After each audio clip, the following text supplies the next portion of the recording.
Yep, you is. Good to hear. So it's Tyranny. I don't remember what we were doing last time. I know we gave Graven Ash the bad news about his daughter, Amelia. Oh, that's right, we're in the cave.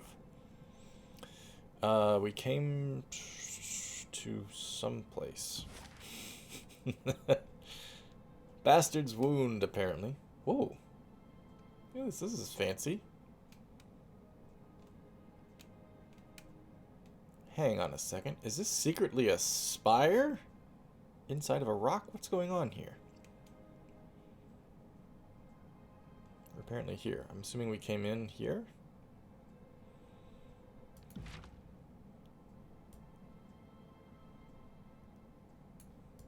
We're here. Shattered Bastion. We're now in a cave near the Shattered Bastion. Okay. That's right. We came here... I don't remember why we came here. Ah. Sage offered us valuable information in exchange for the preservation of her research. Well, that was... yeah. We came here... why? Because she sent us a letter. Sage L. Who I think maybe is Gwyneth? Ruined estate. Yeah. Okay. Anyway, maybe Gwyneth was Sage L? I don't know. I don't think so. I think she'd be Sage G, if anything. Oh, right. Lantry's hurt. Which means we would have to rest, which means we would lose our quality alone time bonus. Luminescent mushrooms dot the cavern's floor, emitting a disquieting glow without providing much in the way of illumination. What's this thing over here? Hillstrider. Probably a beast person. This stone formation quietly hums a slowly modulating melody. Its tune reminds you of the Archon of Song. Oh, man. Does this mean we should have brought Siren with us? You know, the last time we were in a spire-like place, we needed Lantry with us, and I never really switched back. Where's the nearest spire? Sunset Spire, probably a couple... oh, no, I don't know if this is a road here or not. Sunset Spire, I'm guessing, is the closest, which would mean it'd be a couple days at least. Well, let's explore a little bit and see what happens. Hello, beast people. Hello, beast people. Ah, here we go. The shadows shift before you in hulking masses of darkness. As they step closer, the pale luminescence of the cave fungi highlights blunt, bony features. Wow, I really can't see very well in here, huh? It's pretty well lit up, but according to this text, these guys, like, I just barely recognized them before they were on top of me. Lips curl back over yellow fangs and violet gums, and sinewy muscles tighten as the beast's clawed fingers spread open. Somebody named Hillstrider says, another human. The largest of the figures steps forward, revealing herself as a heavily muscled beast woman covered in rust-colored fur.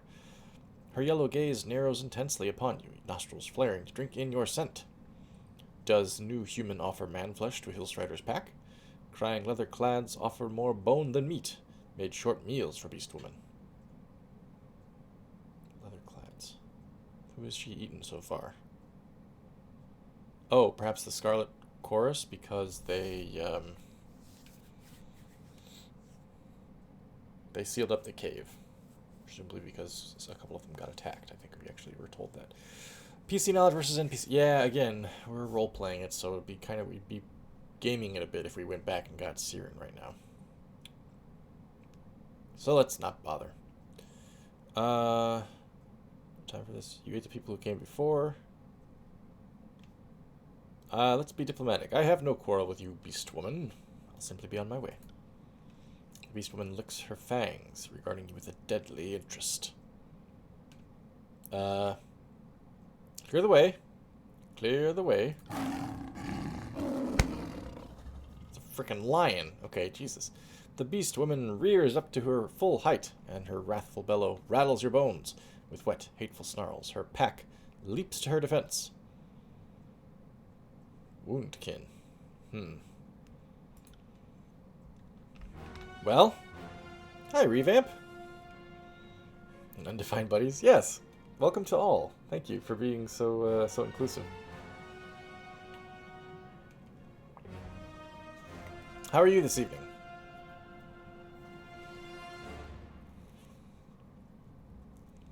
Well, shit. Singing Stone. Oh no, is she a bard? Mantaborn Beastman. Beastman. Beastman. I bet if we had Kills and Shadows in the party, we probably could have negotiated our way out of this mess.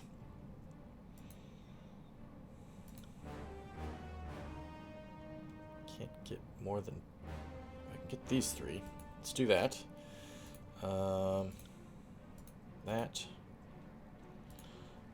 That, and Lantry.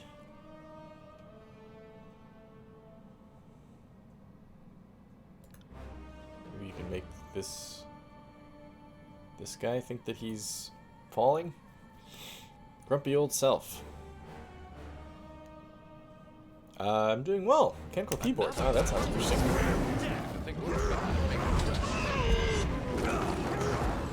Good gravy. They're laying it on thick. Holy crap, look at that. Taking some punches here. Prone! Oh, God. Hobbled! Ah! Ugh. Not so hotsy-totsy so far.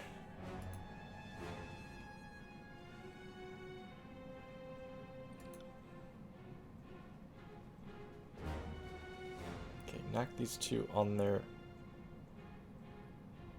asses, please. Ew.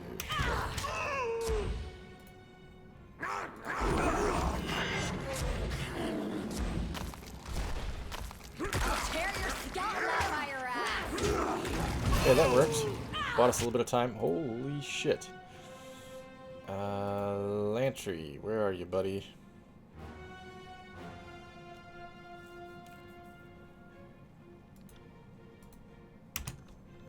Throwing touch on poor old Barrack there. Okay, do it, man. Do it! What the fucking hell? He didn't do it. Or he didn't do it in time. So Barrack's down. Well, shit. PKM. Pathfinder Kingmaker. Oh, yeah, it does a bit. You're right. Yeah, you're right. Shit. Shit. Well, my tank's down. Verse, you're the new tank. Hope that's cool with you. You got it. She's like, yeah, it's cool with me. This isn't working.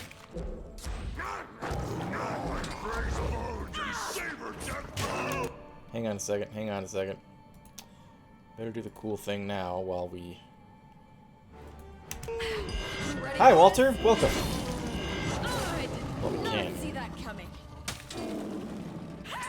Oh, disengage. That was not good. Hey, look who's awake. Barrack's up. Good. Take that really quick, dude. Holy shit. Verse is almost dead now. God damn. This wasn't part of the plan. I am doing well, Walter. I hope you're doing well as well. Fuck! Jesus. Okay, Barrack's gonna go right back down.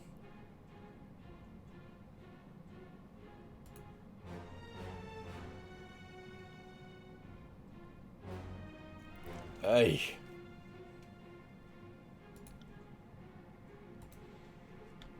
Gator's here. Alright, we can go on some tangents now.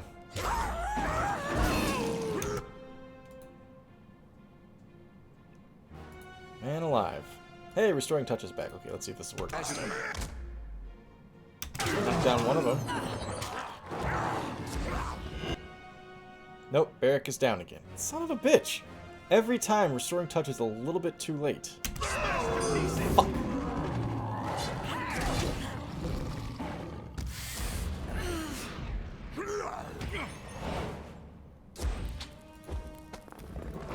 Try a different weapon. Lantry is about to go down. Take that really quick. Lantry, what do you got? Do that to that guy.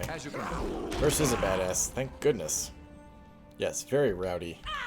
So far, not so good. But, looks like we might actually survive this one.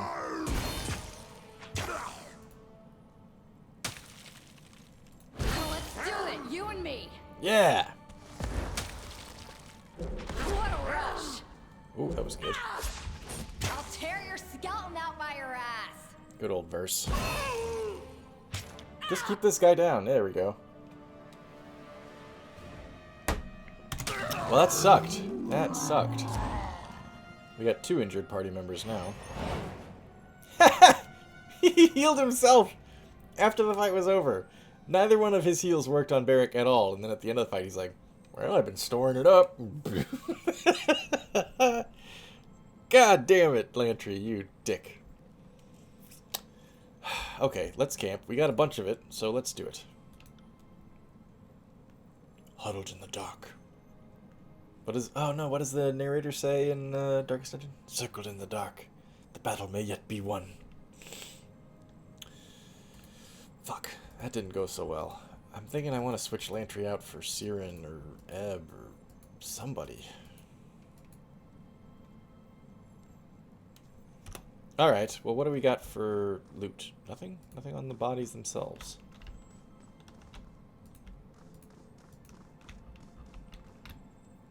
Cruel machinations spring up. Yeah, cruel machinations spring to life. Something about a purpose. Nature keeps the ground warm. That is his special ability. Yodi, hello! Wow, we got a good crew pulling in tonight. Gator, Yodi, Revamp. I don't take you, Walter and Tandem for granted. Don't let me sound ungrateful, but it's always nice when we have a good group starting early. Well, for those of you who are joining us a little bit late, we have this cool thing going on over here. The stone formation that hums reminds us of the Archon of Song. I think this is a lot like the last location where we needed Lantry. I think this location, you get some extra cool shit if you have Siren, which we don't. So, of course, that's out of character knowledge, and we can't really act on it. This looks very Spire-like. I think we're in the ruins of a spire.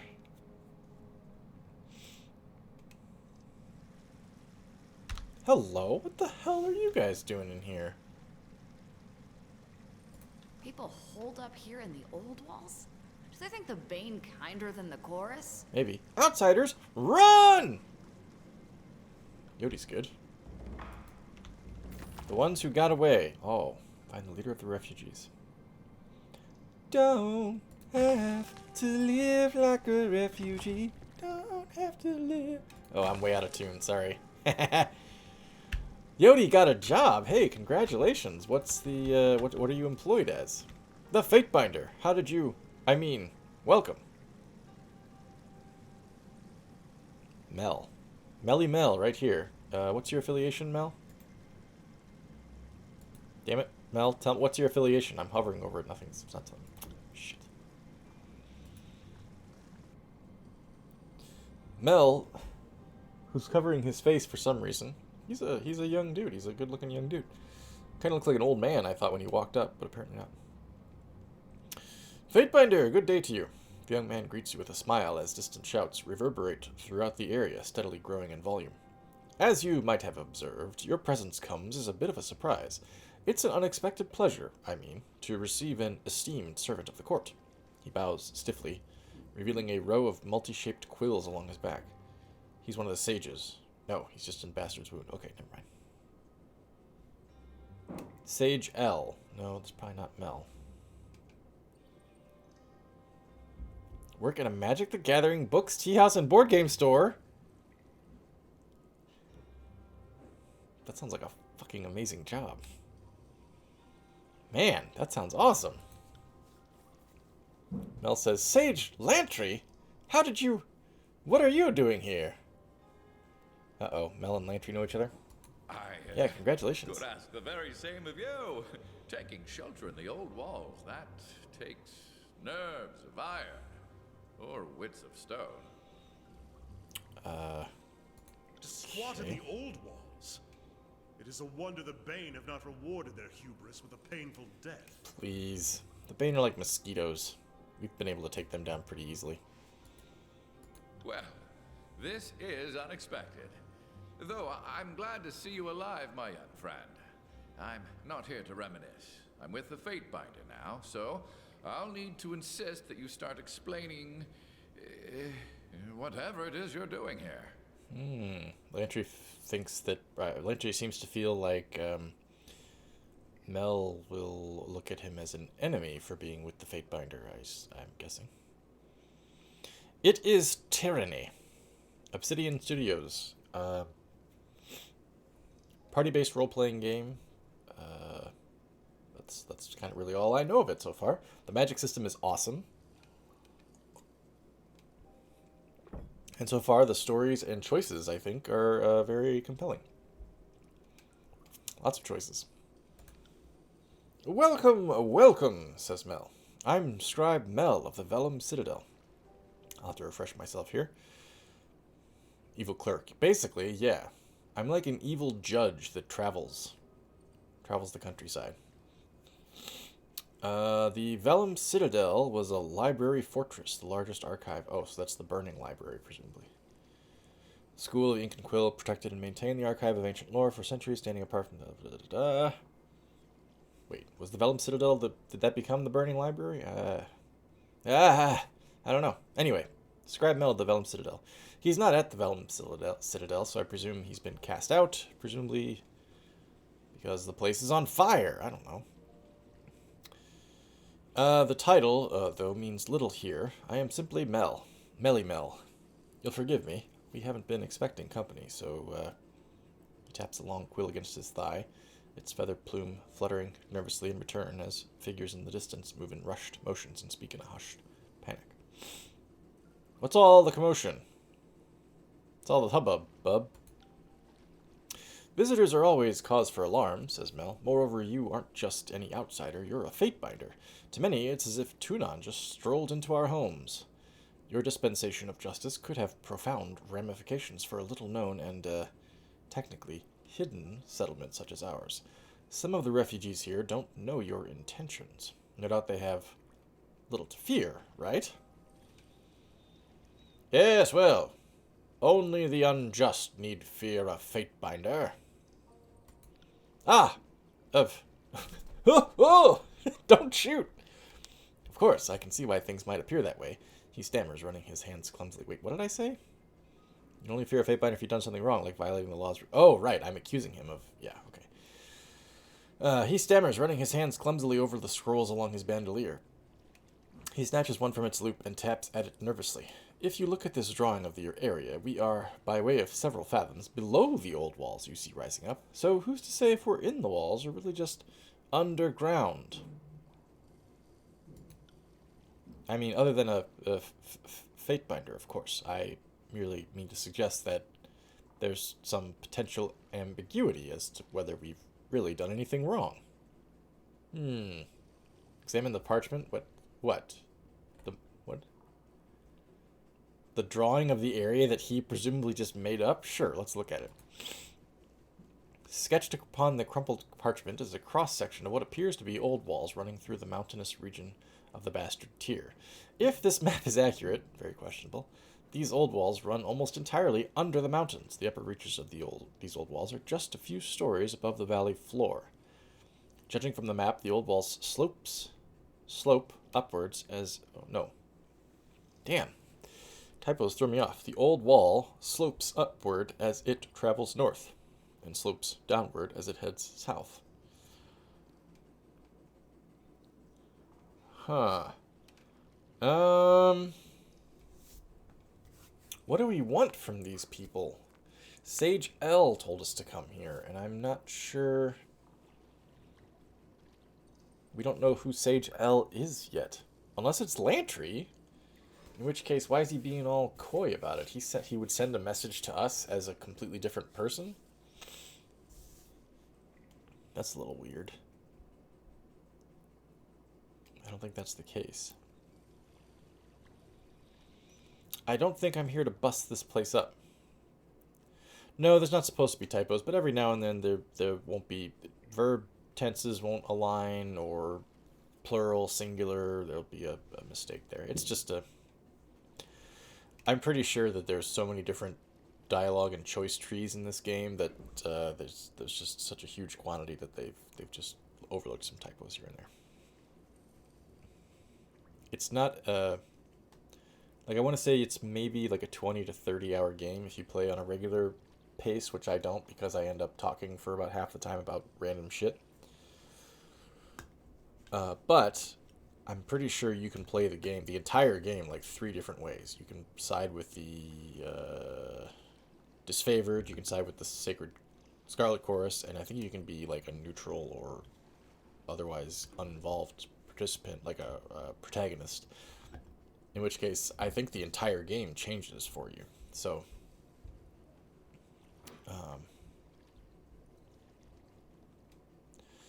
I'm willing to overlook typos. It's fine. They've got so much going on. Everything spoken in Skyrim is kind of crazy.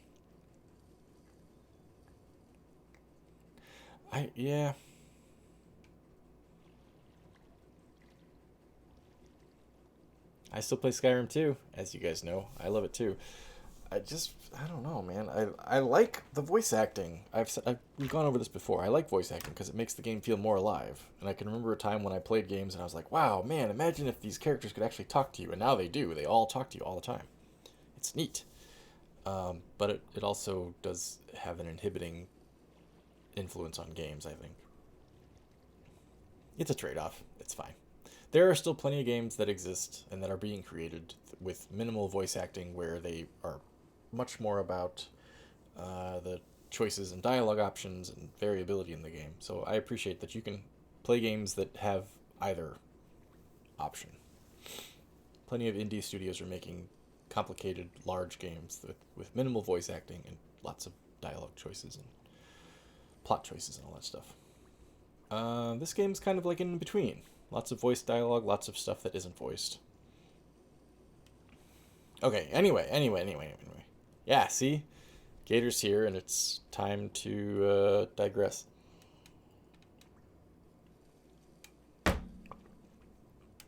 Anyway, I don't think we're really here to throw these people out. I also don't think that we're here looking for a quid pro quo, so let's just say, hey, we're everything's cool, baby. We're cool. We are cool. Just don't F it up, man. Thank you, Fatebinders, says Mel. I will merely say that this is an unusual place, and its legal standing somewhat unclear. We would never knowingly violate Kairos' law, is what I mean. We appreciate your generosity, Fatebinder. I hope that you will come to appreciate the wound in time. No doubt you have many questions of us. I shall do my best to acquaint you with this outpost. Okay, so I keep calling this guy Melly Mel, and now it's bothering me. Melly Mel was a rapper in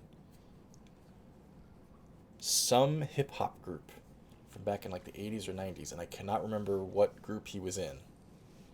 Somebody will have to tell me. Danger Zone. Gator. Oh, man. Somebody will have to tell me what group Melly Mel was in. Is there anything I can help you with? I didn't think I was going into a freaking old wall. I thought I was just going to explore a cave, and now we're in the old walls. This is weird. First off, who's in charge here? Grandmaster Flash! Holy shit, he's one of the OGs then, is Melly Mel. Going all the way back to the 70s, I presume. Wow. Mel says, unfortunately, that's a matter of debate at the moment. For a while, 2 men in particular led this settlement. Tidecaster Wagstaff, that's okay. Don't ask why he got that name. It wasn't his staff he was wagging around. Who has been here the longest, and forge-bound Master Jaspos, I'm going to say. They made it possible to survive here, but rarely see things eye to eye. Were the conditions here not so fragile, I'm certain they would have come to blows ages ago.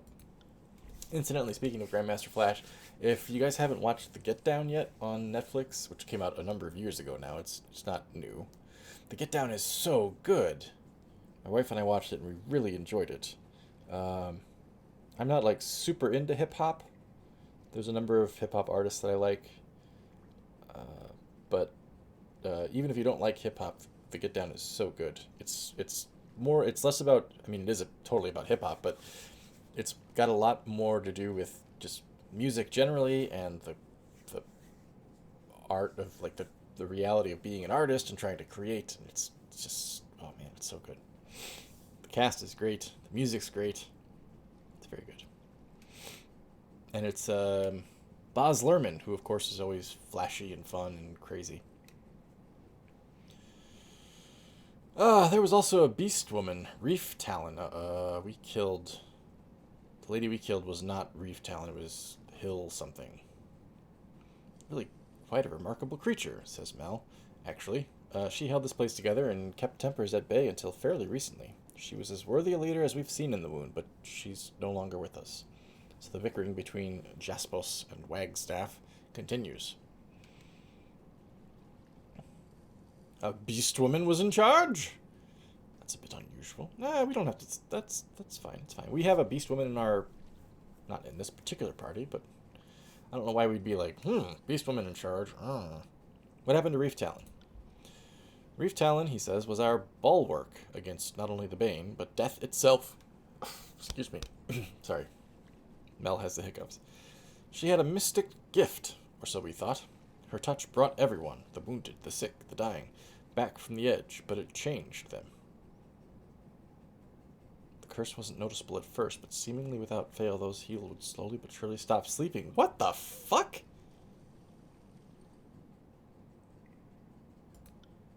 Minor malady at first, but a cumulative one. As days and weeks go on, they lose themselves. Depression, malaise, paranoia, unending unto itself.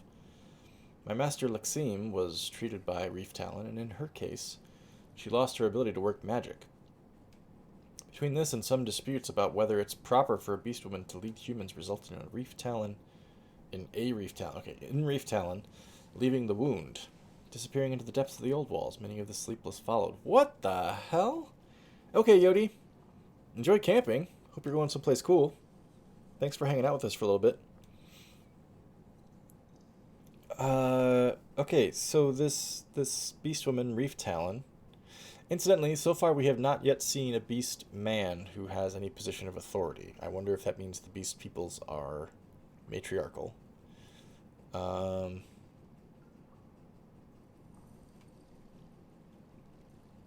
apparently Reef Talon can cure people from wounds, but the curing act makes them unable to sleep for the rest of their lives. Not in a good way where you don't need sleep, but in a way where you just have insomnia and you can't sleep, and the effects of no sleep stack up and make you miserable.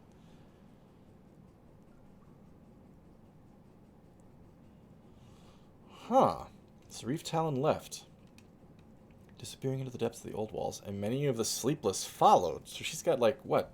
Are they zombies now? What the hell is going on here? This is weird. And did she know that this would happen when she tried to heal them? Landry says, Lexime? She's alive? So she survived the Edict of Fire. Landry's eyes widen with surprise, and you hear the clinking of vials. I'm pretty sure the Burning Library is the Vellum Citadel. I know that this has been explored, I'm sure, earlier in the game, like the prologue and stuff, and I just don't remember it. The Edict of Fire, though, that's why the Burning Library is the Burning Library. And if there was a Sage L, it's Lexime, I'm sure. And the sages were at, they survived the Edict of Fire. That means the Edict of Fire, the Burning Library, was the Vellum Citadel, and they escaped. Okay, I'm pretty confident in that now. Lantry's eyes widen with surprise, and you hear the clinking of vials as his entire body trembles. How many vials does he have on him? He's just got drugs, like, up and down his clothing, apparently. Friend of yours, I presume. Lantry says, Sage, Lexime, and I go way back. Oh. Way back. She joined the school a year before I did, so we more or less ran the paces together. If she's alive, why didn't she try to find me? She's just not that into you, man. Did you try to contact all the other sages you thought were alive? Right, right, says Landry. We tried not to cloud the skies with missive birds. That would just give the enemy something to follow. Like me, she probably tried to avoid detection, not light a signal fire. Yeah, I'm sure that was it, dude. Were you rivals or friends? Landry says, both. We were chroniclers, so there was competition of sorts, but I think I'm allowed to say we got along well enough. Not that many of my friendships survived my politics. I was in favor of surrendering the school to Kairos. Hardly a popular outlook.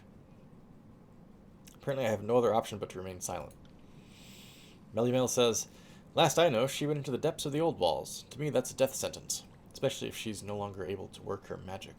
I'm so sorry. I wish you had stumbled upon us sooner. Maybe you could have reconnected with her.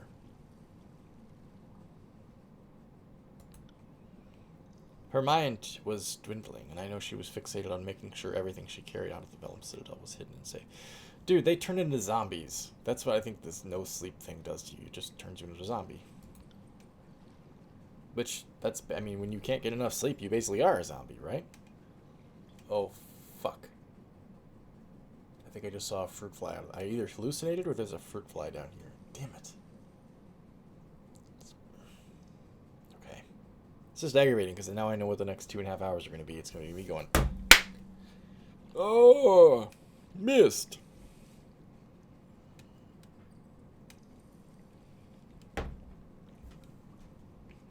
She and I hid one such cache.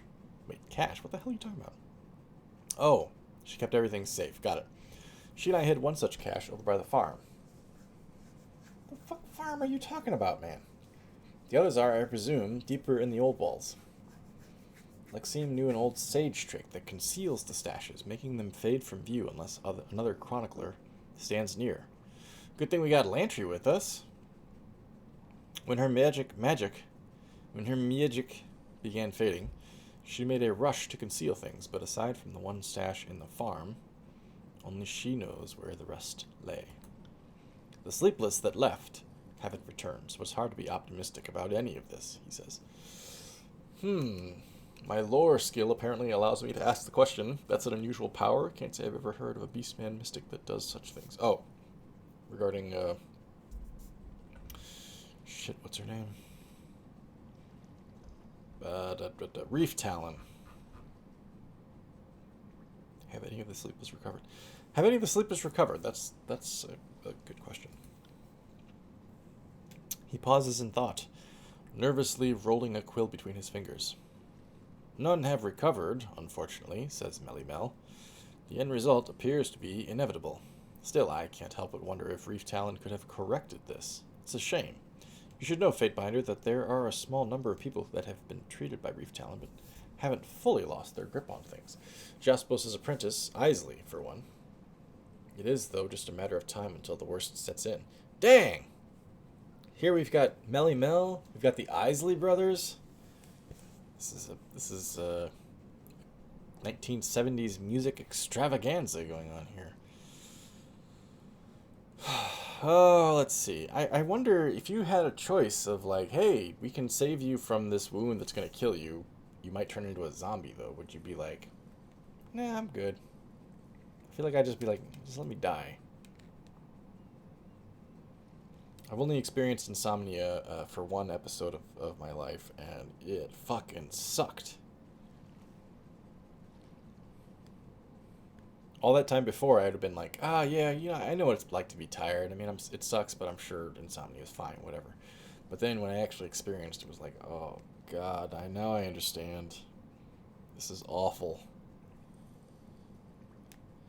It wouldn't be the worst thing in the world if you could just tell the world, like, time out, I can't sleep, so don't make me do anything. And then you could just, vegetate in your house and sleep whenever you're able. But not being able to sleep and then having to work and take care of kids and go to the grocery store and mow the lawn, all this other shit, it's just impossible. Ugh. It sucked. I think if somebody said, like, hey, I can save your life, but you're going to be an insomniac the rest of your life, I'd be like, nah, fuck it.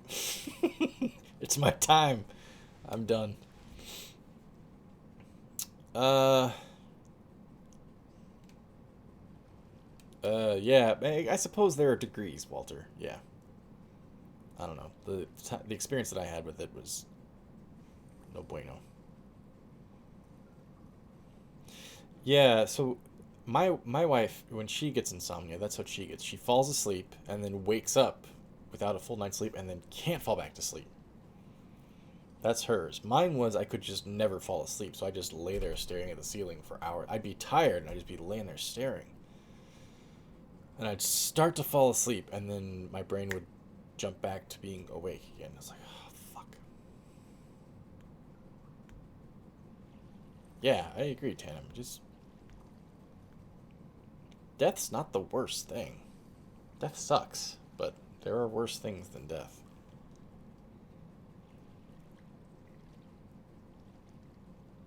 I remember talking to my friend Alex one time, because my dad is... This is another tangent here, sorry.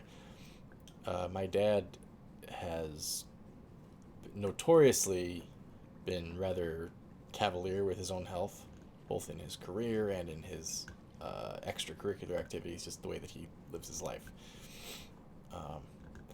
And his career as a cabinet maker, of course, he's going to have a pension from his carpenters union and all that, but he really hasn't saved up a lot of money apart from that for retirement, that kind of thing. And I remember when I was in like college age, my friend Alex and I were arguing about it, and he's like, dude, your dad's gonna be fucked. Like, he'll never be able to retire. Like something, like imagine something happened to his health. And I said, oh, well, the worst thing that could happen is he would just die. Like, I'm not trying to be not trying to be careless with my own dad's life. But I was just saying, like, hey, if shit goes wrong, he just dies, and that's the end of it.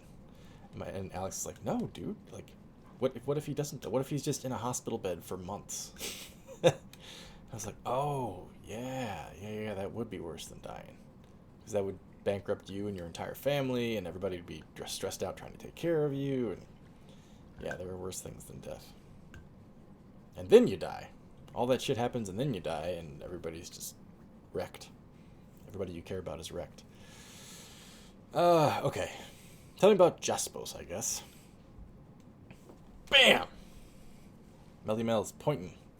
Look for the broad-shouldered man with the booming voice. He's almost always taking out his frustration on some poor rock or boulder just there by his forge. Okay, sure. Guy who beats up rocks. He points northwest towards a plume of smoke rising above the surrounding walls. Jaspos and his two apprentices arrived sometime after Wagstaff.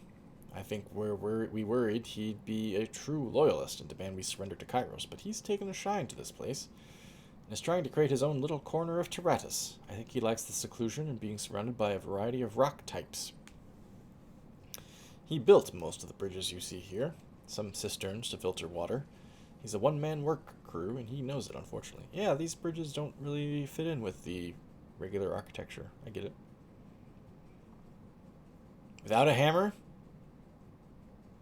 Madman. He has more than a few supporters, particularly since he created those purifying aquifers. The water here causes illness, and without his help, most of us wouldn't have enough clean water to drink. Alright, what about Wagstaff, then? The convicted sex offender.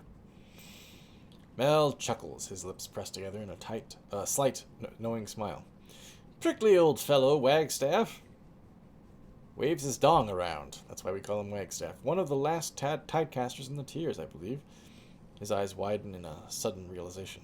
His kind were enemies to Kairos, true, but I'm certain he has no personal designs against the Overlord, Fatebinder. He's not one for pleasantries or charisma of any sort, but he is a master of his craft. He was the first to treat the toxic waters in these old walls, and to date, it's the only cure that works. The wound would be in bad shape without him. You guys are living in a weird underground cave. Why he keeps calling this whole place the Bastard Wound? I thought that was the name of the region, not this particular cave. Give him some time, says Mel, and you might see beyond the gruff exterior. Just know that he prefers the solitude of his pool, so don't head over there unless you're willing to suffer his glare. Alright, I'm not going to ask this. I don't care about the beast woman in charge.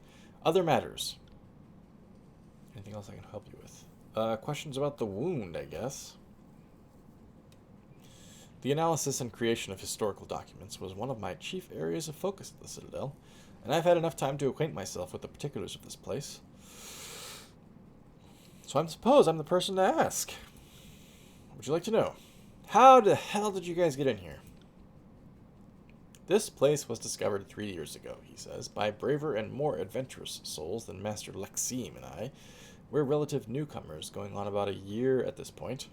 When Cairn smashed Rostrum Vorus's manor, his supporters fled into the cracked mountainside and discovered this place. At the time, life here with the Bane sounded better than life at war with the Archons. From there, the settlement grew in spurts. We are far off the beaten path, so visitors are rare. But the few of them we've gotten have often made this place home. Not every encounter with the outside has been positive. When some disfavored found us, things got ugly fast, but the bloodshed was limited, and the survivors joined us in the end, if a bit reluctantly. Okay, what do you know about this place? Remarkable place, is it not? He stretches his arms apart, looking around for emphasis. We've no idea how old this corner of the old walls happens to be, but the tunnel leading into it came into being a few years ago.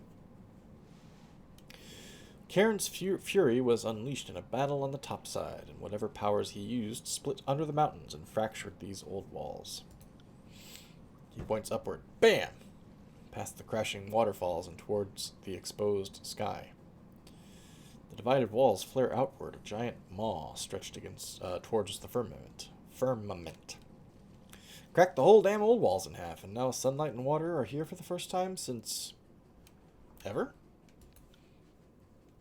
Makes me wonder if there are other old walls like this that are hidden from view to those of us just walking the surface.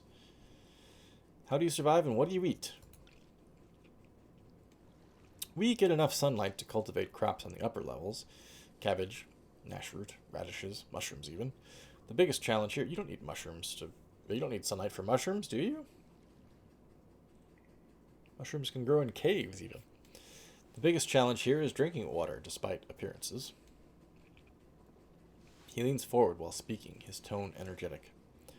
It's a rather interesting phenomenon, actually. Something in the old walls environment leaches into the water and corrupts it, producing a most curious disease in the afflicted. There's no fever or chills, bleeding, vomiting, or what have you, but you will waste away over time as if one were starving. Stark's Dungeon Soup Team. Carrot! Spud! Cabbage! Oh man, I still regret we never got them all together in one party. Can't believe I was playing a game like Darkest Dungeon and I thought to myself, like, we'll have all kinds of time to get them together. What a waste. Should have put them all together the very first time I had all three in the roster.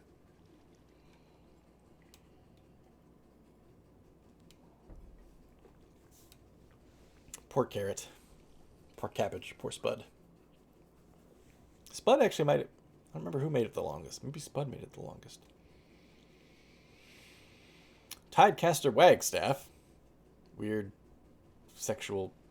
I shouldn't have said the word sex. I was trying to think of like a sex offender. Yeah, Tidecaster Wagstaff, weird sex offender that he is, devised a method to magically treat the water. You already told us this. Rendering it safe to consume, and with curative properties for those already sick. This solution is a bit slow at making large amounts, but fortunately, Jaspos constructed some stone aquifers. Water poured into these aquifers will drain a few hours later and emerge purified. Between their contributions, we're able to make the wound a proper home, so long as the two keep their squabbling to a minimum. And the Bane don't threaten you? He nods, absent-mindedly rubbing the dried ink between his fingers. Yes, of course, but we have a system for that. You've met our greeting party in the caves, I take it. Yeah, by the way, they're dead, dude. He shakes his head, dismissing... Oh, wait. Incidentally, what happened to... He shakes his head, dismissing the thought. It doesn't matter. The point is that we have a contingent of beastmen with us, and they've adapted exceedingly well to the old walls and show little fear of the abominations. They've been perfectly eager to dig their claws into any that come our way.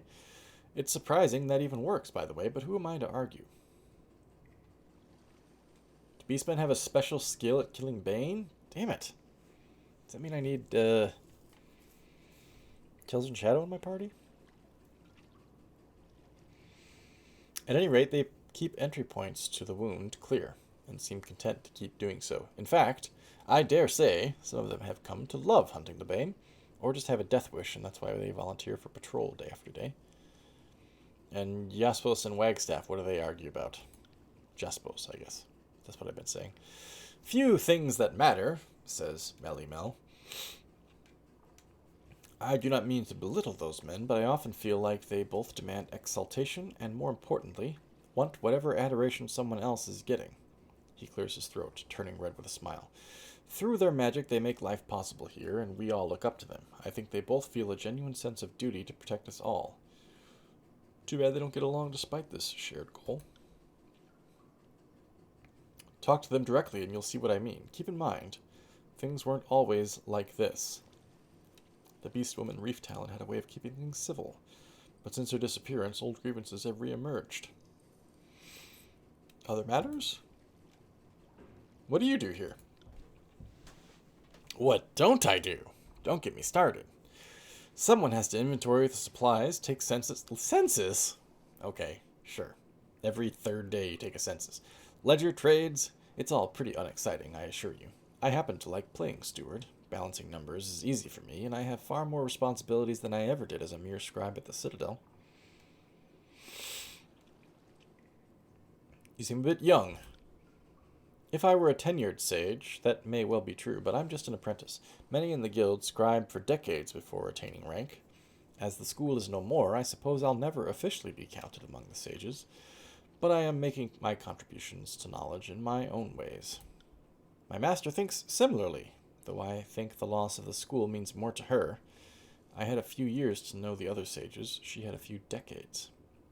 Your master was Lexine? Lexine is sadly not among us. Okay. She vanished into the lower level some time ago. She wasn't herself.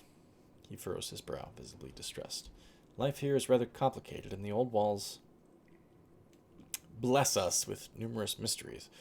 One of those is unending sleeplessness, an affliction that drove her mad.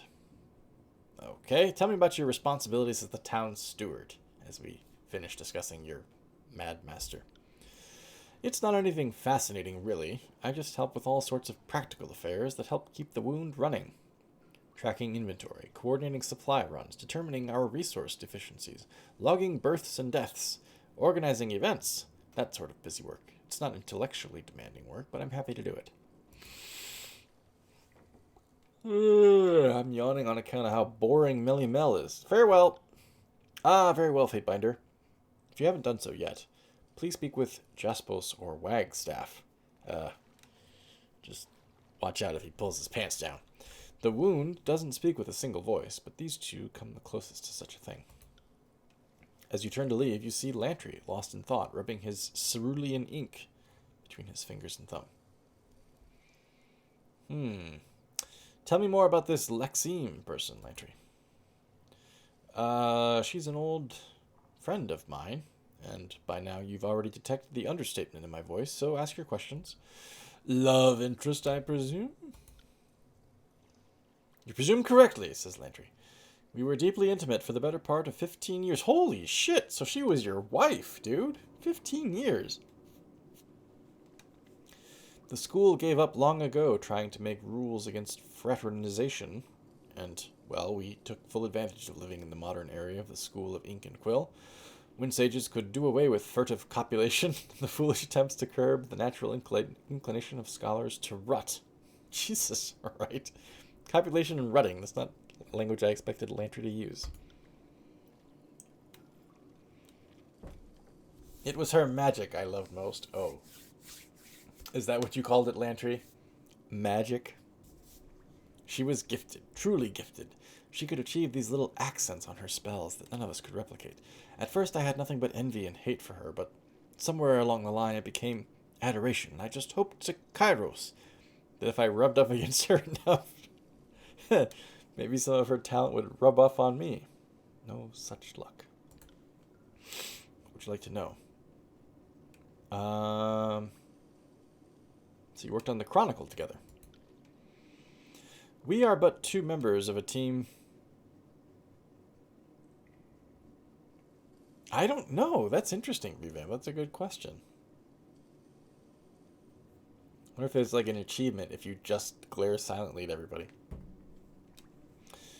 We are but two members of a team spanning generations, but yes, we both contributed to the Chronicles. Long bouts of field work and longer stretches of authorizing our findings suited our temperaments. My colleagues insisted original research was the way to make a name for myself, but the accounting of everything is a cause greater than us all. Lexime saw the Chronicle as half record of things that were, and half record of how things ought to be. To her, each moment we record offers universal insights into how people will act in the future. I take the more modest stance that you can't stand in the same river twice, and the same general can't fight the same war twice. So history is of limited predictive power. Forgive me, you didn't ask for the nuances of our philosophical debates.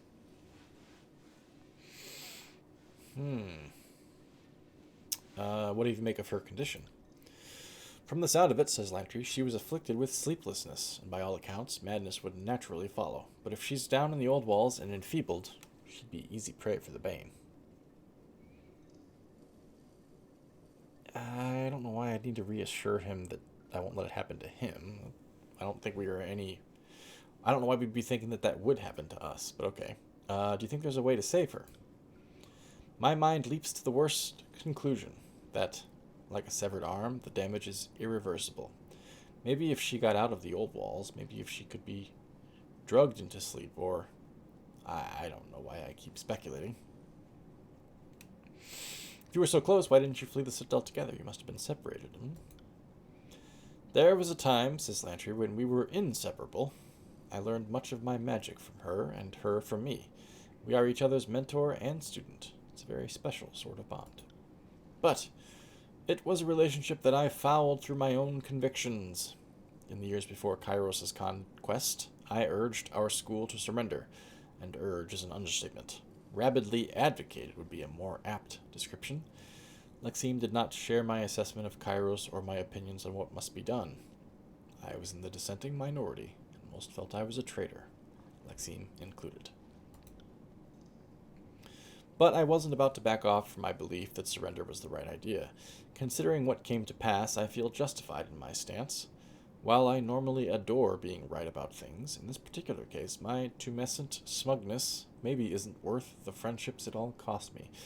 You know, if we meet her again, and she's actually conscious and coherent, she's gonna hate you, dude. You're working for me now. She's gonna view you completely as a traitor. What do you make of these chronicle fragments? She asked us to find. I guess we've made the connection that she is Sage L. Andrew says, my heart sings every time I can safeguard a text against destruction. Still, there is something bothering me about these writings. Let's look around a bit more, shall we? Ask me again when I have a few pieces to compare. My God, that was a long conversation. Hidden truths.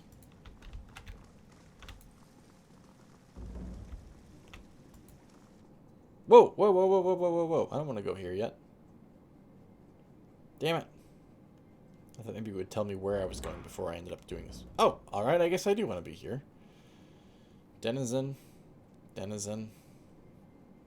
Denizen. Just denizens here. No kidding.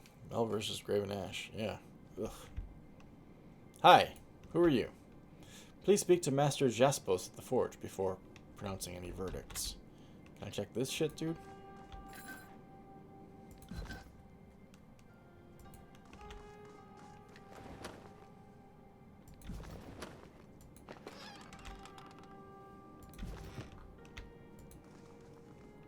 Okay.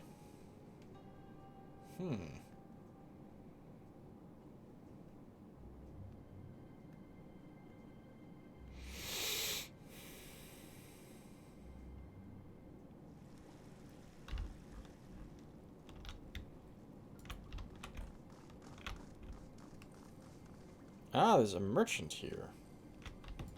Okay, hang on. We'll come back to that. Wait, what? Trespassers, shameless in their cowardice, they sicken me. Oh, Barrack, get over it, man. Look at these little 1- and 2-man tents here. That's kind of cool. Horde. Horde. Horde.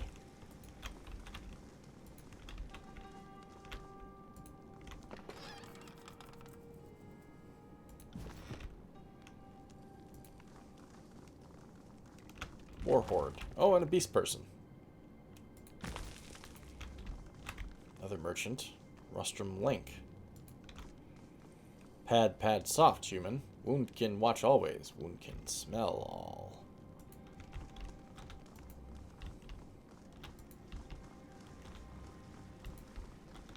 I see the Tidecaster has made himself at home in these flooded halls.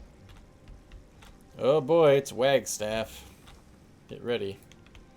Arranged at angles that recall the sigil of Gravelight, these crystals shimmer with the collected glow of what little radiance from Tyranny's grave filters into these depths. Really.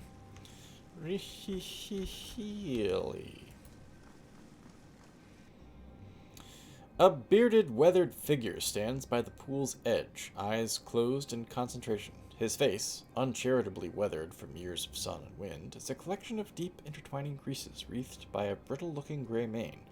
One disapproving eye snaps open as you approach. Says Wagstaff, whose affiliation is Wagstaff. He's his own man. Unencumbered by alliances of any type.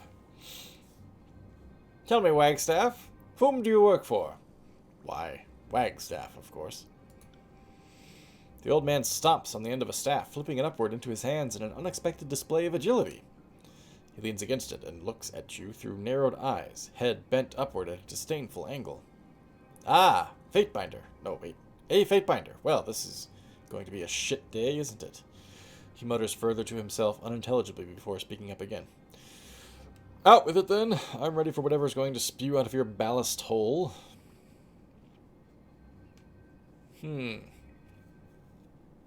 Diplomacy. Choose your words carefully. You're speaking with the Fatebinder. Wagstaff says, they are chosen with precision, in fact. Displeasure, annoyance. I mean to convey these as unambiguously as possible. A Fatebinder has discovered our reclusive little hideaway. What reaction did you expect? He points a shaky finger towards anxious settlers gathered across the bridge. People are terrified of what you might do, and for good reason. If you've come looking for Wagstaff, you found him. Yeah. Don't call him Little Wagstaff. He won't be happy with that. Compensate or something. If you've come looking for Wagstaff, you found him. No doubt you're swimming in regrets already. He grips his staff, watching you intently. Oh, God. I have that effect on people, and it suits me fine. Took years to perfect. If you've come expecting supplication, you're in for a frustrating wait. It's not personal, Fatebinder. I prefer being disliked. It keeps the neighbors at bay.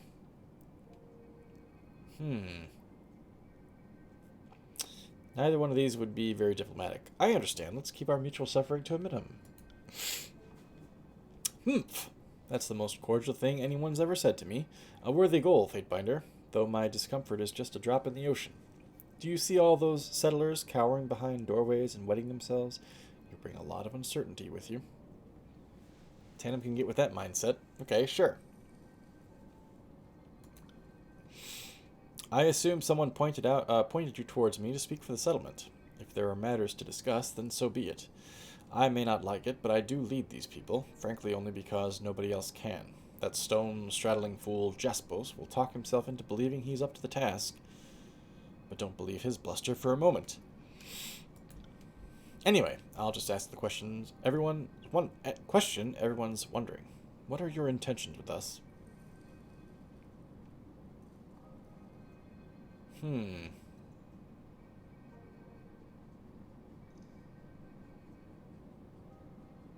I haven't decided yet. I have questions for you first. Very well. What does the Fatebinder want with this old Tidecaster? What do you do here? Man, I feel like this entire stream is just going to be me reading responses from these dudes in the cave here. He shakes his head. I'm the only true leader, as I've said before, says Wagstaff, but I won't belabor the point. He clears his throat. 3 years ago, I stumbled across these old walls and very quickly found I wasn't alone. A clutch of hungry and sick tearsmen had stumbled upon this enclave, As well, I had come here to escape Kairos' forces, but I'm nothing if not driven by noblesse oblige. I decided I'd weigh anchor for a bit and help out. No kidding. It's alternating. Left foot, right foot. Read, fight, read, fight. His staff dips into the pool at his feet, sending ripples across its surface. Water was both the problem and the solution. These refugees were surrounded by it, but couldn't drink it without picking up whatever old walls-induced disease lived within it. Withering rot, we call it. Let him continue. To a tidecaster, these are trivial matters. So long as I'm here, making a solution to purify the water is a simple matter. I make life here possible. It's a difficult burden, but I'm honored my talents are put to good use. What else do you want of me? Tell me about the tidecasters? We are the students of Occulted Jade, Archon of Tides. Really? The Archons all work for Kairos, right? I thought the tidecasters were part of the non-Kairos people. Vendrian Guard and not Vendrian Guard, but you know, all of them. I thought the tidecasters were not affiliated with Kairos, but okay. The Tiers, right. I thought the tidecasters were working for the Tiers, not for Kairos. She was one of the founding pioneers of the Tiers, okay. And her school has been the longest running institution of learning in the peninsula. Don't listen to what the sages say. So are there Archons that are not Kairos' underlings? Why didn't you leave with the others? What have you been doing since the school's departure? What did you do in the school before the war? Oh my god, there's so much. Why didn't the tidecasters stay and fight Kairos? If I may be so bold as to answer your question with a question, says Wagstaff, why do you think it was? Not many folks seem to know the truth, so I'm curious what one of Kairos' soldiers believes happened.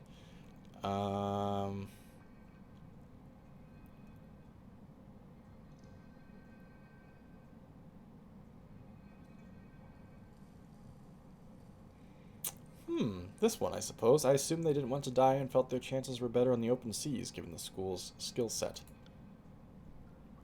Wagstaff says, you aren't that far off from the truth. At least for many of the tidecasters, the high seas are truly home. For many, the danger of the seas was a lesser worry than war with Kairos. Yeah, no kidding, Revamp, I bet. They're just like, oh boy, here comes the next 25 minutes of this person's life. Ha ha ha! The truth is, he continues, our Archon lacked the will to resist. Okay, so there are apparently Archons who are not Kairos' underlings. I thought the Archon power came from Kairos, but apparently that's not the case. Scores of tidecasters craved war, but lost heart at the notion of facing the enemy without Occulted Jade leading the charge. Enough! I don't wish to revel in the cowardice of the tidecasters. I made my decision to stay. I'm not pretending I'm some brave hero, but at least I'm trying to hold on to some little port in the storm. Why didn't you leave? I was one of the few to stay, and why not? This is my home. I don't care about Kairos' war or the slaughter sport of these Archons, but I also wasn't about to sail west to die of starvation on the high seas. The promised lands are a lie. The ocean goes onward, or maybe you fall off the edge, or wrap around to the east coast of Tyranny and land right in Kairos' lap. If I'm to die, let it happen to my father's coast and to my mother's land.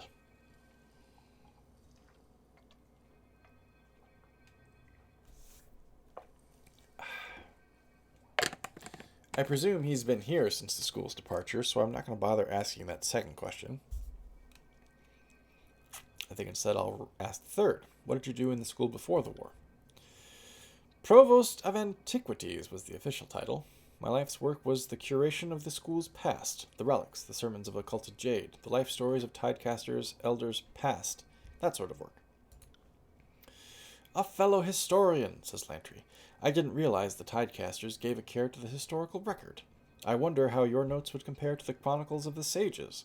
I'm sure I could fill in countless gaps in your accounting. The tidecaster glares at Lantry with contempt. Yes, says Lantry. Let the historical record note that Lantry takes the hint. Coughing nervously, the sage takes several steps back and falls silent. Wagstaff says, my personal interest has always been the fluid magics of our school. Most of the school embraces the mighty power of grave light. I almost can't blame them. For me, water, mist, ice, and fog have always been more immediate, more real, more worthy of understanding. What party would have been the ideal one to come into this cave with? I'm thinking Siren because of the weird singing stones. Kills in Shadow because of the beast woman at the front. But here I'm also thinking Ebb would be good because this guy's a tidecaster and Ebb's a tidecaster, and I wonder what they'd have to say to each other. Let me ask about something else. How do you purify the water? It's impossible to convey the intricacies, but suffice it to say that I must infuse water with grave light energy. This, combined with trace amounts of alcohol and beastmen blood, counteracts the mortifying effects of the old wall's water. I see that look in your eye. Worry not, the beastmen willingly give these vital fluids when they can. It's a tiring process, but it produces clean and restorative water. Jaspos's product is an amateur's imitation and will never sustain this place in the long run. That's why I've taken on Insipid Moniker as my apprentice. Interesting name. To safeguard this process, and unlike most, she knows just when to stay out of my way. Anything I should know about Jaspos? His eyes glaze over at the mention of his rival's name. Ugh. If only that rock pounder would just shut up. He loves the sound of his own voice. He grips the roping on his waist, squeezing it with a clenched fist. Uh-oh. He's about to drop trow and show us why he's called Wagstaff. Unfortunately, his forge is on the upper level, he says, so his soliloquies flow down here to ensure my misery. This place has better acoustics than the Academy of Tides. Lucky me. He thinks because he can cleanse the water, not as well as I do, mind you, that he can pontificate at all hours of the day. I nearly drowned myself once rather than listen to one of his tirades, you know. But I knew the moment my body was discovered, he'd be raining another righteous speech about cowardice down upon my corpse. That wouldn't do. Look, I'll say it plain. Jaspos has a big mouth, and he talks incessantly about transforming Bastard's wound into something great. But the truth is that he's just out for himself. He slams his staff into the ground, mouth quivering as he speaks. I built this place from nothing, and he thinks he can come in and claim it when the hard work has already been done? Not on my watch. I heard a beast woman once held sway here? He cocks an eyebrow. Ah! Reef Talon. Curious case, that one.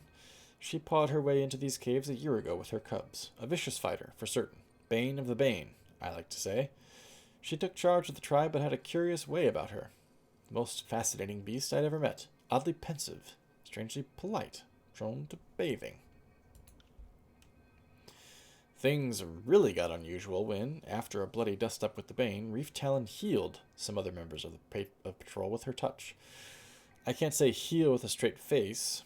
Those who had their wounds tended by Reef Talon felt spectacular for a few days, but by week's end, a whole host of new maladies overtook them. What exactly happened? I want to hear him say it. It started subtle, really, he says. Folks treated by Reef Talon just slept a little less each night, at first, claiming they felt too hale and hearty to just sit in bed. Later, they'd be exhausted from days spent waking, yet unable to sleep. The old tidecaster shifts his weight with a sigh. And after days of being sleepless, other things would start to go. Tempers, memories. Worst of all, a few who could work sigils lost the talent. Imagine spending an afternoon listening to Jaspos droning on about the virtues of pulverizing stone. You'd be frustrated and exhausted, somewhat murderous in intent, but for some reason you can't sleep. Night turns to day, which turns to night. We took to calling those affected the sleepless, and warned others of what became from those cured by Reef Talon.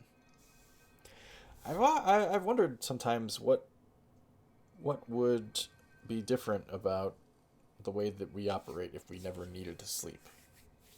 So I don't know about you guys, but in my head, like looking back on my past memories and things. Things like days tend to break things up into episodes, right? Like a day is a day, and then the next day is like the previous day. There's similarity in time, right? There's breakfast, lunch, and dinner, and blah blah blah.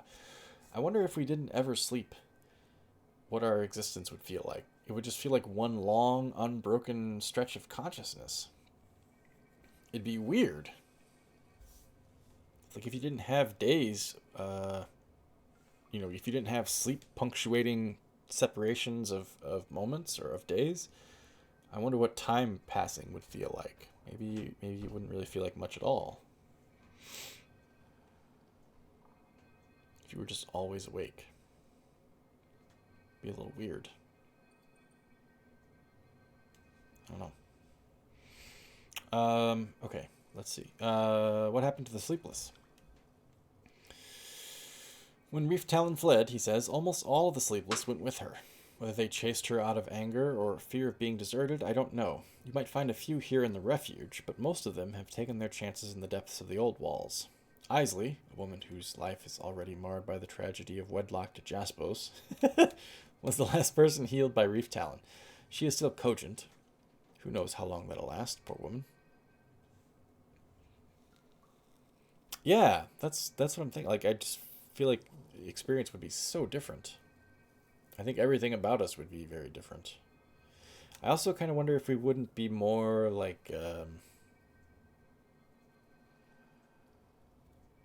wonder if we wouldn't be more careful about planning for the future. Like, if we'd be more far-sighted. I just feel like if there's a lot of, like, I don't know, for me at least, there's a lot of, like, oh, tomorrow me can deal with that, you know? Like, the fact that I sleep means that it's almost like another person's taking over tomorrow, can deal with the problems that I'm leaving behind, you know? It's like, I'll just deal with that later. I'll do that another day. Because I feel like sleep kind of breaks it up and makes it feel different. Whereas if you were just constantly always awake, would you not be just like, just do it now? What the hell? Later I'll still be awake. I just wonder if we wouldn't be... like you hear about people who are like, oh, we're going to put this time capsule in the ground and it won't be unearthed for 10,000 years. Or there's the people that are trying to make the clock that's going to run for... the atomic clock that's going to run for like 100,000 years, whatever. I just wonder if our existence wouldn't be more long-minded if... similar to that kind of stuff if we weren't ever asleep. Because you just have an unbroken series of memories your whole life. There'd be no punctuation, no periods, no nothing. Just be constant stream of thought all the time. Might find a few here in the poor woman. Right, okay. The sleepless grow more detached from reason with each day spent waking. I half imagine most went into the old walls to find death at the talons of the Bane. If I lost the ability to rest, if my magic was taken from me, I'd probably do the same. Okay, we had other questions that we could have asked, but apparently those are gone now. Yeah, here we go. What became of Reef Talon? A few span back, a patrol of disfavored were in the mountains, searching areas struck by Cairn's magic, so they said. Well, they stumbled on our refuge and being disfavored were shocked and appalled, not just by our squatting in the old walls, but by the beastmen living with us. A few even deferred to Reef Talon during the parley, and seeing humans look to a beast woman was rather appalling to those iron thugs. The meeting quickly turned violent. Beric says, man leads beast, not the other way around. Such things should not require an explanation. Sure. We bested the disfavored, says Wagstaff, but Reef Talon fled during the altercation. I guess a combination of guilt from warping her fellows with magic, and the feeling of shame that her presence roused the disfavored to attack us. I have no proof, but I think Reef Talon fled to save us from her. There's plenty of folks who hate her. But I, for one, don't think her actions were ever malicious. Protecting this place is all she cares about, and she probably realized she had to go to save us all. Regardless of her specific motivation, I'm certain she fled deeper into the old walls, not topside. Someone claims she dove into the water, another claims she accessed a teleporter. Either way, she hasn't been into the village since the disfavored arrival. If anyone can survive the depths of the old walls alone, it's Reef Talon. That said, she's been gone a while now. I'm not sure I'd wager money on her survival to date. She was a mystic. She claimed she wasn't, says Wagstaff, and I've never known a beast to downplay her strengths. But as sure as water's wet, she could mend wounds with a mere touch. So she must have had some training, having seen what her healing did in hindsight. Hindsight tells me why she would be hesitant to discuss her mystic training. Alright, I'm out of here, dude. Good. He closes his eyes and returns to his recitation. I know there was another option about making a judgment, but I'm going to talk to Jaspos first. Which might be the last thing we do in this portion of the stream. Good grief.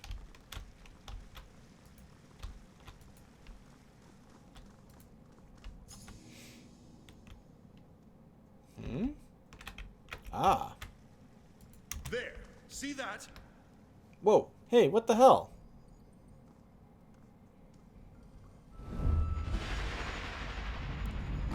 Bane!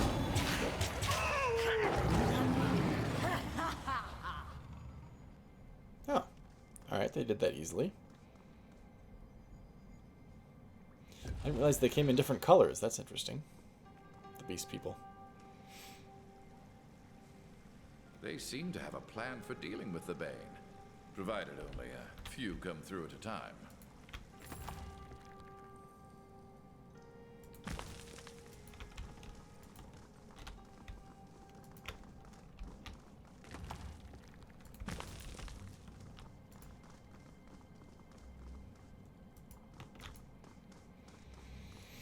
Woman in the leathers of a scarlet fury attentively polishes a bronze blade. She apparently is unwilling to speak to us.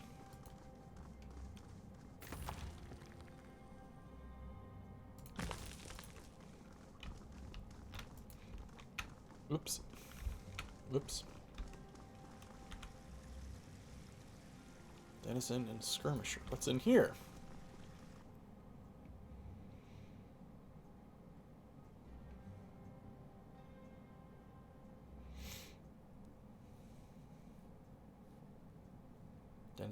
Denizen.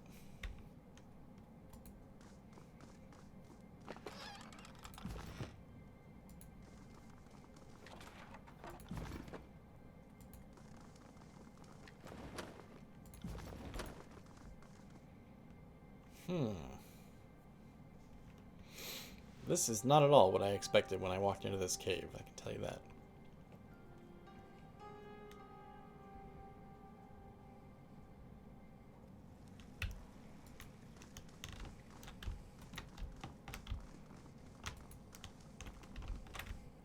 Lots of merchants, damn.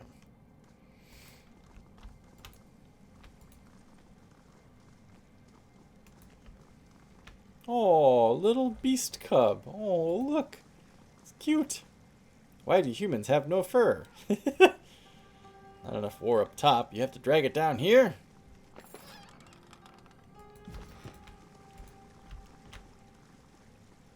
Scout and Savant. Kyrus's eyes don't fall here, Fatebinder.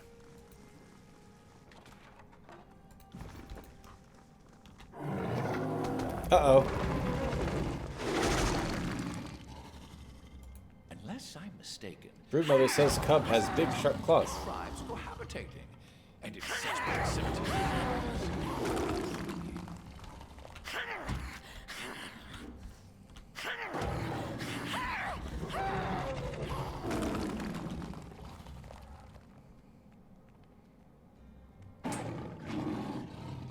West Reaver and Mantiborn. Okay. Heavy odors of musk and urine loiter around these matted straw nests, making their proximity to the sleeping tents to the west all the more surprising. Beginning of dawn. Not enough war up top. Tread carefully. We'll not rescue if humans fall into water.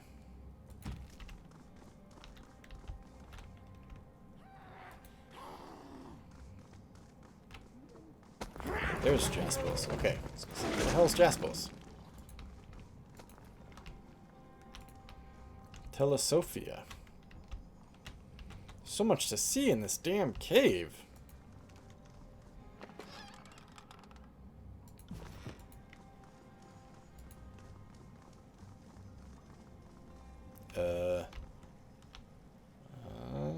Do I want to know what that is? I don't know. Oh no! This woman's hung up here. A broad-shouldered woman in disfavored raiment dangles against the nearby column, suspended by her wrists. Though still garbed in the iron breastplate of her unit, she is without helmet and appears unusually at ease in her compromised position. A nearby settler engages in friendly conversation with the disfavored. She peers down at him, listening with dutiful patience.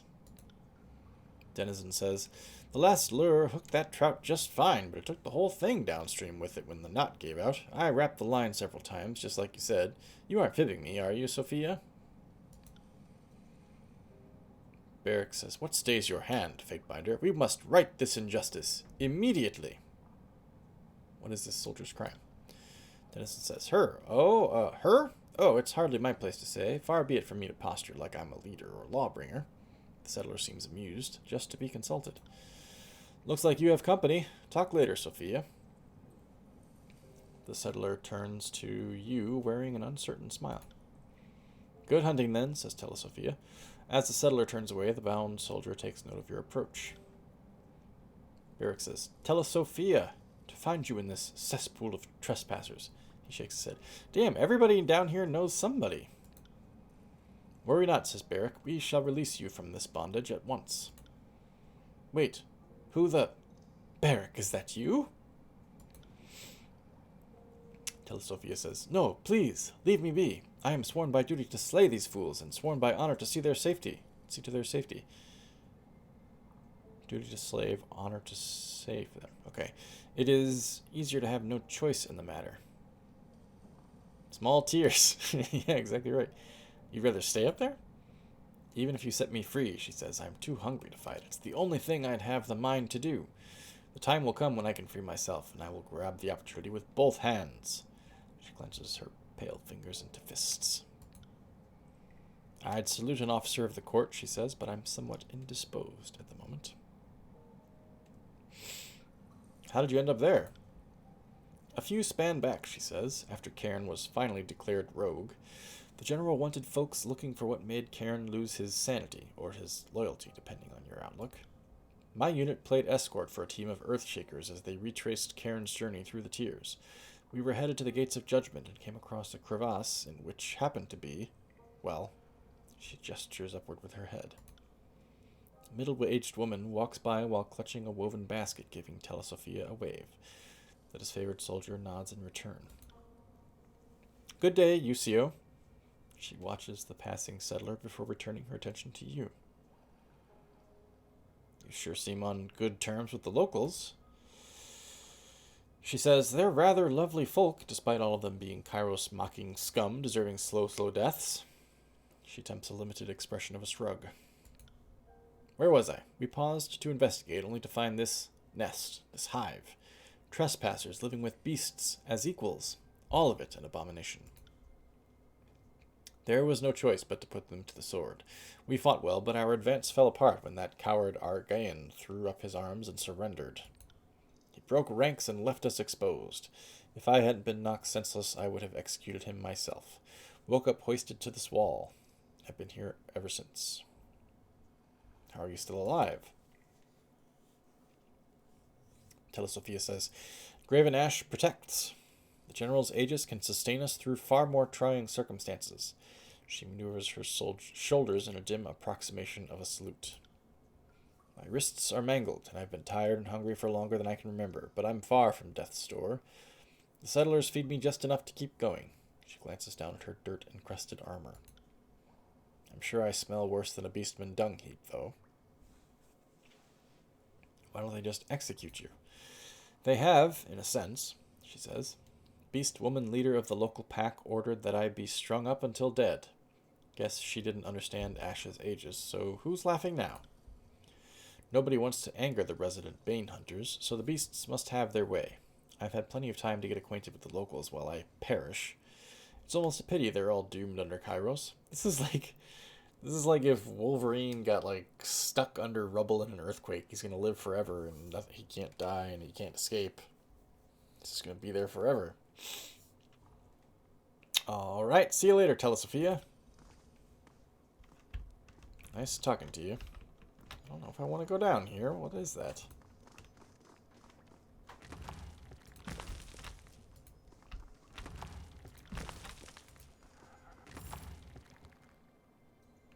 Spiked iron helm.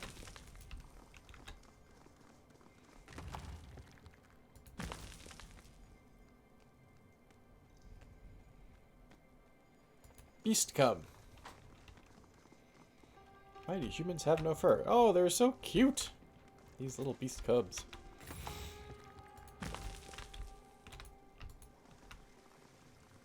Ah, okay, that's the way back down to where we came from. While they wouldn't weather a strong gale, these tents seem stable enough to offer some privacy to the denizens of the wound.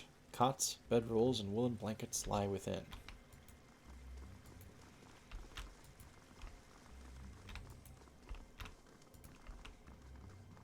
Hello, hello, hello everyone.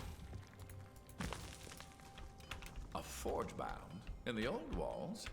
Seems a nerve-wracking place to work. Forge-bound apprentice. Oh, there's Isley.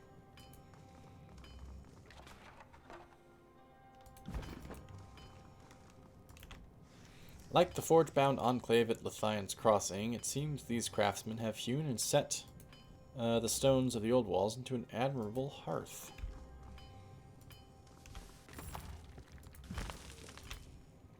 An outsider? You want to be speaking to the master. He's east of here past the forge. Ah, okay, I'm noticing that there's more than one or two of these. Razor Scout. Hey, that's a nifty outfit. I like the bright aquamarine. You don't see that very often. Isley? Jaspos is over the bridge. He will explain. Please be merciful, Fatebinder. Argaian. Jaspos speaks for us. He's just across the bridge to the north. Well, we will speak to Jaspos. But it is time to switch over, and I feel like his conversation is going to be at least 10 or 15 minutes. We've already been playing for almost 90 minutes here. It was just one beast fight and talking since then. Just talk, talk, talk, talk, talk. We haven't even visited any of the merchants yet. Oh, let's check this out here. What does this say? Truth and Reconciliation. Mel said the first chronicle is hidden in the Bastard's Wound farm area. Search the farm with Lantry present to find it. Hidden deep within the Bastard's Wound old walls. Have Lantry find and reassemble them. Okie doke. Time to pray. Yes, indeed. Let's save it here. I feel like this cave is going to be like a very lengthy portion of this game. I was not expecting this, but